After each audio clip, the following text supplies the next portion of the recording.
Welcome to day 11 of this one-year chronological Bible reading. Today's passage is from Job 29 to 31. Job chapter 29.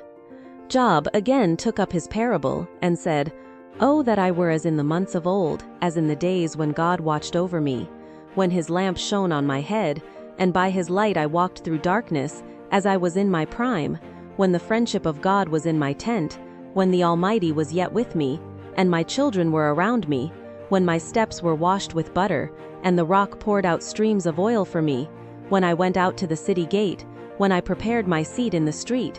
The young men saw me and hid themselves. The aged rose up and stood. The princes refrained from talking, and laid their hand on their mouth.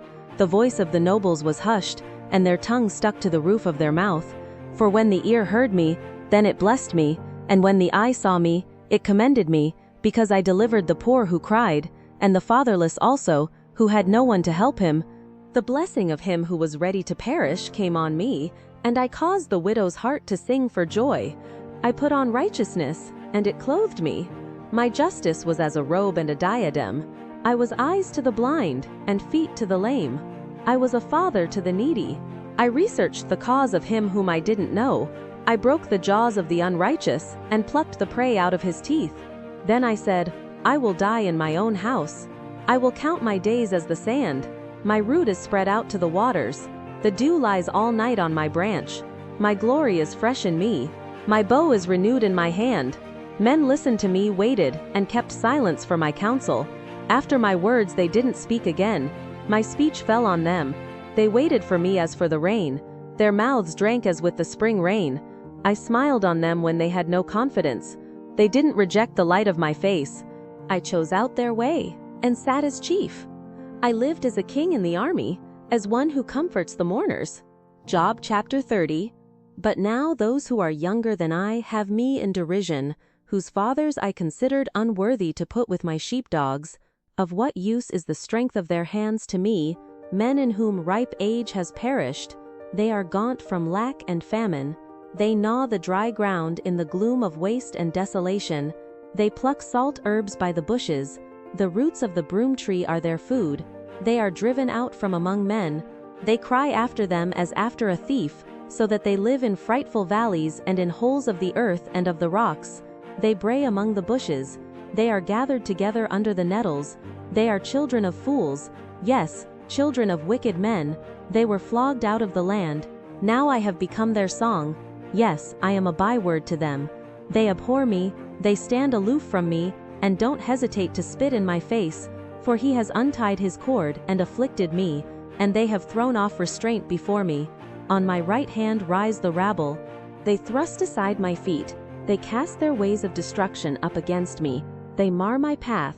They promote my destruction without anyone's help. As through a wide breach they come. They roll themselves in amid the ruin. Terrors have turned on me. They chase my honor as the wind.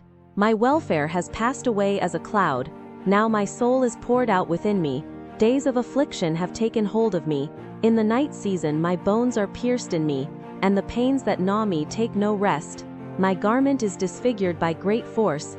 It binds me about as the collar of my tunic. He has cast me into the mire. I have become like dust and ashes. I cry to you and you do not answer me. I stand up and you gaze at me. You have turned to be cruel to me. With the might of your hand you persecute me. You lift me up to the wind and drive me with it. You dissolve me in the storm. For I know that you will bring me to death, to the house appointed for all living. However, doesn't one stretch out a hand in his fall? Or in his calamity, therefore cry for help? Didn't I weep for him who was in trouble? Wasn't my soul grieved for the needy? When I looked for good, then evil came. When I waited for light, darkness came. My heart is troubled, and doesn't rest. Days of affliction have come on me. I go mourning without the sun. I stand up in the assembly, and cry for help.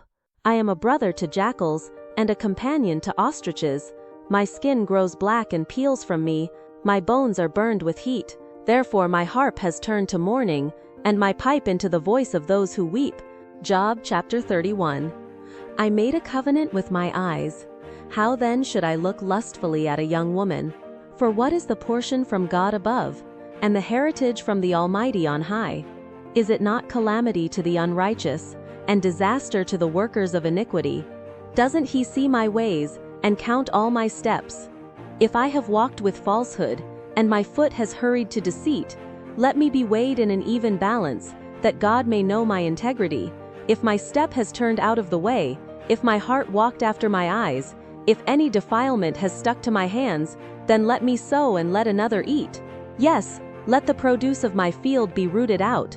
If my heart has been enticed to a woman, and I have laid wait at my neighbor's door, then let my wife grind for another, and let others sleep with her, for that would be a heinous crime. Yes, it would be an iniquity to be punished by the judges, for it is a fire that consumes to destruction, and would root out all my increase. If I have despised the cause of my male servant or of my female servant, when they contended with me, what then will I do when God rises up? When he visits, what will I answer him? Didn't he who made me in the womb make him? Didn't one fashion us in the womb? If I have withheld the poor from their desire, or have caused the eyes of the widow to fail, or have eaten my morsel alone, and the fatherless has not eaten of it, no, from my youth he grew up with me as with a father, I have guided her from my mother's womb. If I have seen any perish for want of clothing, or that the needy had no covering, if his heart hasn't blessed me, if he hasn't been warmed with my sheep's fleece, if I have lifted up my hand against the fatherless, because I saw my help in the gate, then let my shoulder fall from the shoulder blade, and my arm be broken from the bone, for calamity from God is a terror to me, because of his majesty I can do nothing. If I have made gold my hope, and have said to the fine gold, You are my confidence. If I have rejoiced because my wealth was great, and because my hand had gotten much, if I have seen the sun when it shined, or the moon moving in splendor, and my heart has been secretly enticed, and my hand threw a kiss from my mouth, this also would be an iniquity to be punished by the judges, for I would have denied the God who is above. If I have rejoiced at the destruction of him who hated me, or lifted up myself when evil found him, I have certainly not allowed my mouth to sin by asking his life with a curse. If the men of my tent have not said, Who can find one who has not been filled with his meat? The foreigner has not camped in the street, but I have opened my doors to the traveler. If like Adam I have covered my transgressions by hiding my iniquity in my heart, because I feared the great multitude, and the contempt of families terrified me, so that I kept silence, and didn't go out of the door. Oh, that I had one to hear me! Behold, here is my signature. Let the Almighty answer me. Let the accuser write my indictment. Surely I would carry it on my shoulder, and I would bind it to me as a crown. I would declare to him the number of my steps. I would go near to him like a prince. If my land cries out against me, and its furrows weep together, if I have eaten its fruits without money, or have caused its owners to lose their life, let briars grow instead of wheat, and stinkweed instead of barley. The words of Job are ended. Thank you for joining. Until tomorrow, have an awesome day. Blessings.